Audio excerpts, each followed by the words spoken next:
There was a lot of negatives involving the Toronto Maple Leafs in the 1980s into the early 1990s. There was only a few things that the followers could agree on, but they could agree on this player. I don't know of any Toronto Maple Leaf fan, from the time he was drafted to his last season with Toronto, basically had anything bad to say about this guy.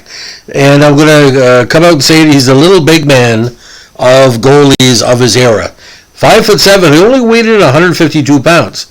Allan was drafted 48 overall by the Maple Leafs in the 1983 NHL draft. Now, he put up some really, really strong numbers in the OHL, especially before his draft year. He was named an OHL All-Star first team in the 83 for Brantford, made the All-Star game that year. He was the playoffs goals against average leader that year for Brantford, and he was the playoff shutouts leader. Now, he was eligible for the 82 NHL draft, but he wasn't taken. He was rated by NHL Central Scouting as the number 2 goalie prospect for the 82 draft. Now, he was a low-end selection by the OHL's Brantford squad, but became, a much improved and much heavily respected player. Now, he was born and raised in Hamilton, where his father was a railway engineer. Now, his idol growing up was Ken Dryden, and of course, the Montreal Dynasty. Now,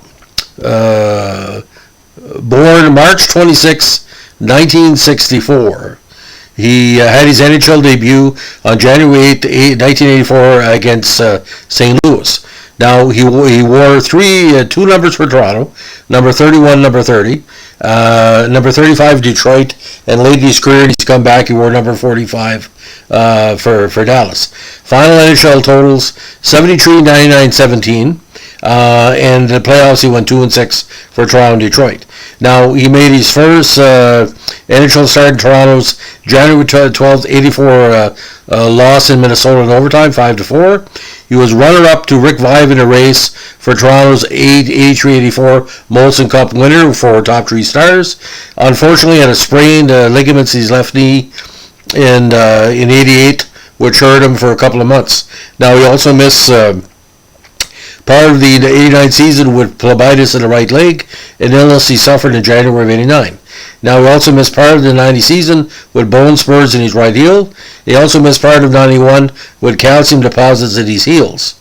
Now, he also signed with Anaheim as an unrestricted free agent on September 9, 93, but never played for the parent squad. He eventually signed a special unrestricted free agent contract with Dallas on January 21st, 96.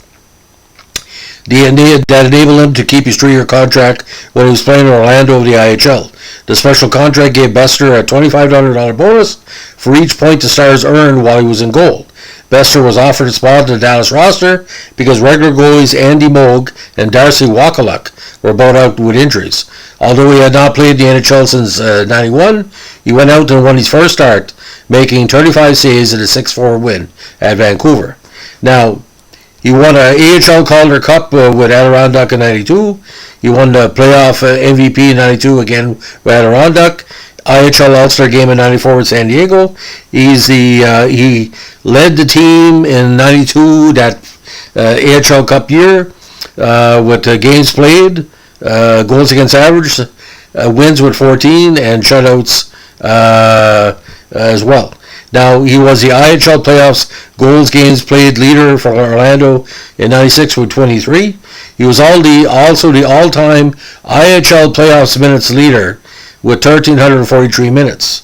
Now, Miscellaneous, who was named to the Team Canada roster for the 89 World Championships, but missed the tournament after stretching ligaments in his knee during a pre-tournament exhibition game in April 89. Now, he signed a 3-year contract with Orlando as an unrestricted free agent prior to the team's inaugural 96 season on July 10, 95. He also missed part of the 98 season with a right ankle injury that required surgery. Now, him and Wendell Clark are great friends, and he worked at his hockey school in his off seasons of his later playing days in Toronto. He's been heavily active in charitable causes during his playing days, including work with the Children's Hospital in Toronto. Now, he also became active in Old Timers charity hockey after his retirement, playing for the Toronto Maple Leafs alumni team. He also played in the Heroes of Hockey game at the 2000 All-Star Weekend. Now, he did remain in Orlando after retirement and went into the hotel and tourism business, working as a regional sales manager for Holiday Inn in the Florida region. Now, he was also one of 7 players named to Hamilton's Heroes of Hometown Hockey All-Time Team by a vote of local hockey fans in March 2004. Now, he's known as also an Ernie and the Beast, and he is actually the youngest of 8 children. In this case, the best was the last, of course. Now, the thing is with the Toronto system, which was quite interesting, a lot of people felt that Bester was an ideal backup for ever number 1 that Toronto would have. Now, we want to look at this very simply. 84, after playing with Brantford of the OHL for 3 seasons, he had 11-16-4 record. Now, 3-9-1 in 85, only played 1 game in 86, sent back to St. Catharines for seasoning, 10-14-3 in 87, 8-12-5 in 88, 17-20-3 in 89, 20-16 in 1990, and again 1991, 6 games, and also 3 games for Detroit.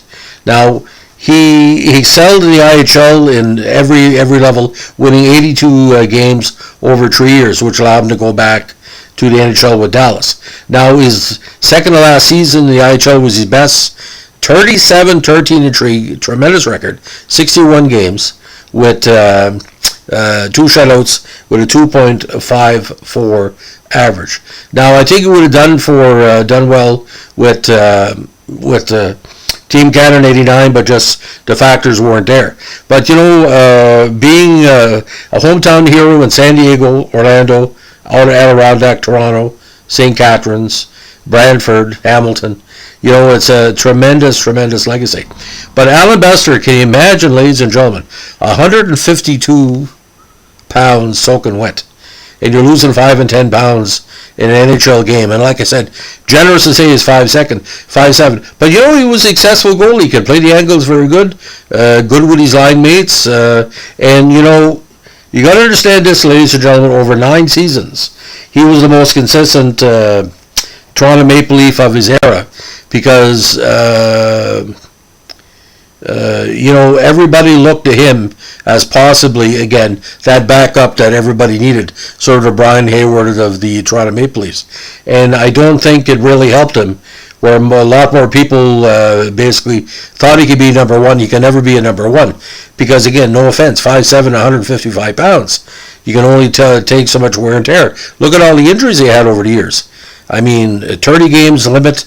Some players are in the pipes. That's all he can play. I know Bunny LaRock, more than 30 games, he was no good. We saw that in 1980, and we saw that with the Leafs later on. So Allan Bester, the little big man of the Toronto Maple Leafs, still well loved, still well respected. By the way, if you like what you're doing here, give us a like, comment, and subscribe. Requests are always considered. And, one of the few bright lights of the dirty 80s for the Maple Leafs was Allan Bester, because we can always agree he was the best of the backups. Have a good day. Bye.